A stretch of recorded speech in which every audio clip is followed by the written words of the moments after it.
பாசி பயிறு ஊற வச்சு நல்லா ஊறின பின்னாடி அப்படியே தோலோட இதை எடுத்து அரைச்சி எடுத்து வச்சுருக்கேன். உடச்ச பருப்பாக இருந்தால் இன்னும் சீக்கிரமே இது ஊறிடும்.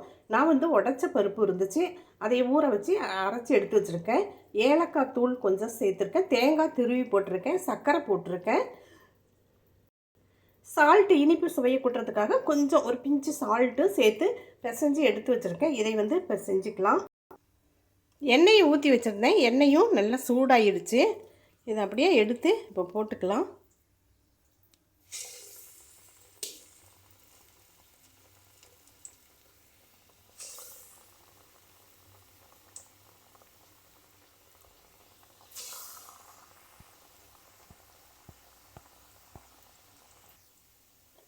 ஒரு பக்கம் வெந்த உடனே அப்படியே திருப்பி போட்டுக்கலாம்.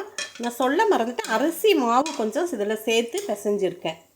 நல்லா இது ரொம்ப நல்ல டேஸ்ட்டாக இருக்கும். சீக்கிரமாகவும் செய்யக்கூடியது தான் இது. அதிக நேரம் வந்து இதுக்கு எடுத்துக்காது.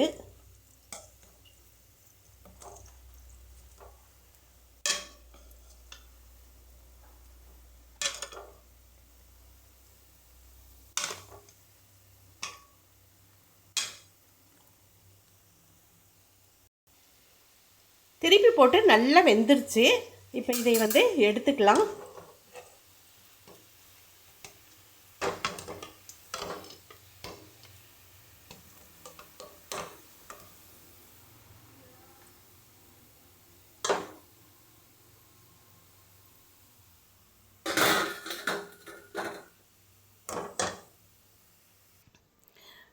கொஞ்சம் கடலைப்பருப்பு இருந்துச்சுங்க, அதையும் அரைச்சி எடுத்து வச்சுருக்கேன். 5 வடை தான் வந்திருக்கு, போதும் இது.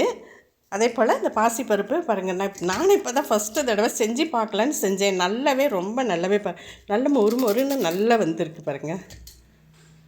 அது மாதிரி ஈவினிங் ஸ்நாக்ஸ் வந்து இப்படி பயிரெல்லாம் இப்போ வேக வச்சு கொடுத்தா பிள்ளைங்க சாப்பிட மாட்டேங்கிறாங்க. இது மாதிரி நீங்கள் செஞ்சு கொடுங்க, ரொம்பவே நல்ல டேஸ்ட்டாகவும் இருக்கும், நல்ல ஹெல்த்தியாகவும் இருக்கும்.